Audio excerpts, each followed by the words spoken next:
demain ou les prochains jours, avec de plus en plus d'auditrices, d'auditeurs, de jeunes, par exemple, qui ne s'informent plus que sur Facebook et qui ne croient que Facebook. Hein. Malheureusement pour nous, essayons de convaincre, essayons Mais oui. nous sommes aussi sur Facebook. Nous sommes aussi sur Facebook, oui, c'est vrai. Oui. Dites-moi, Emmanuel Macron s'est lâché. Hein, ah oui, lors de son meeting parisien samedi soir, pour ceux qui ne l'auraient pas encore entendu, à la fin de son discours, devant près de 15 000 personnes, Emmanuel Macron, oui, s'est un peu lâché. Ce que je veux, c'est que vous, partout, vous alliez le faire gagner, parce que c'est notre projet.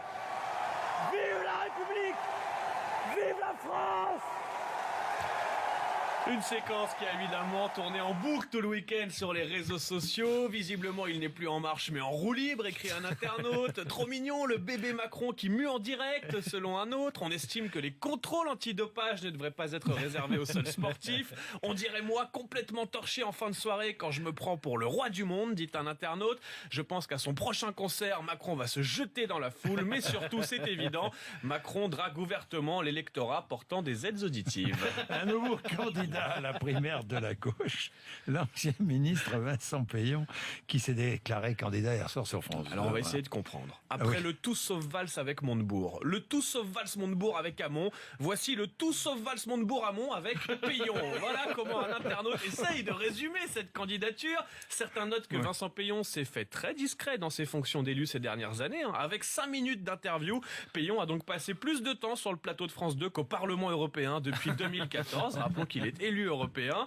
Selon un autre... Ah bah j'ai les chiffres, Jean-Jacques, je vous les montrerai si vous le voulez. Oui, bah ça, une réunion tous les 2 mois en moyenne. À 6 000 euros par mois, ça vaut le coup. Selon un autre, Peillon dit qu'il veut être le candidat du rassemblement. Quelle surprise, on n'a pas encore entendu un candidat qui promette d'être celui qui divise. Si tous les candidats versent 2 euros, ça devrait suffire à remplir les caisses du parti. Enfin, on imagine déjà l'embouteillage lors des débats télévisés. Bienvenue au débat de la primaire de la gauche. Rappelons que chacun des 124 candidats disposera de 4 secondes de temps de parole. Il est 7h28. À suivre dans Monde Indirect. Tiens, on parle